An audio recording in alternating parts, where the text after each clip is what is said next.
ঝাল লবণ একসাথে হয়েছে সব মিলে। লেবুর পিনিক মাখাবো। এখানে লেবুগুলোকে গোল গোল করে কাটছি,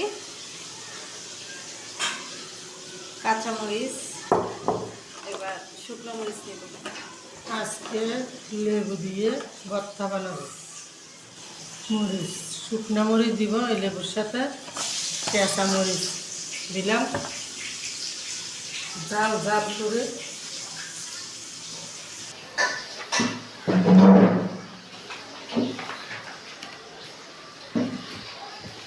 তো বাটিটা ছোট, সেই জন্য প্লেটে নিয়ে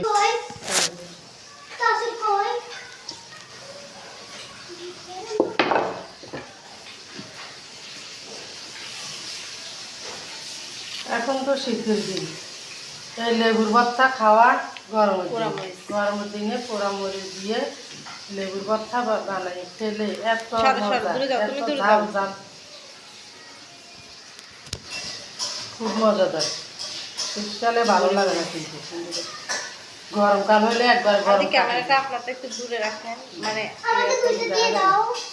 না এখন না, দিব একটু পরে দিব। দেখা যায় না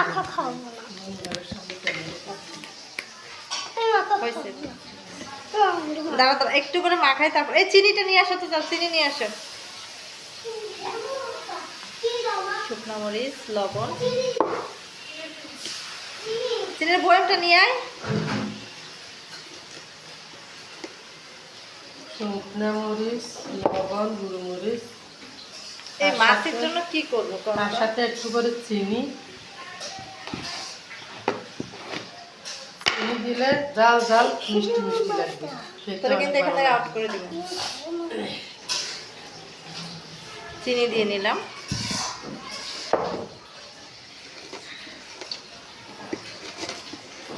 এই দেখো। তাড়াতাড়ি করো, আমার মুখে জল পড়ছে। কথা না, তাই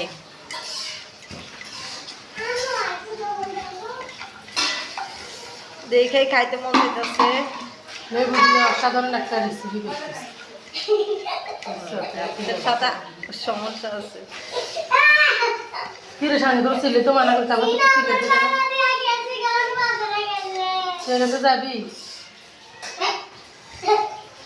খুব সুন্দর লেবুর ভর্তা বানানো হয়ে গেছে, চাকা চাকা করে গুন গুন করে। আপনাদের লোভ লাগে কিনা জানি না, আমার কিন্তু জিভটায় পানি এসে গেছে খাওয়ার জন্য। এখন খাওয়া শুরু করবো।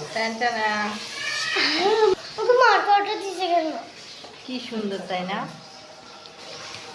খাবি? তুই খাবি? খাইতে পারবি? আচ্ছা তুমি একটু ধুয়ে নাও তাহলে। বিসমিল্লাহ। লবণ হয়েছে নাকি বলতে পারি না।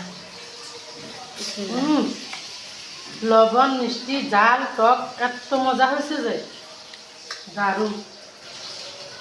লবণ একটু কম হয়েছে আন্টি।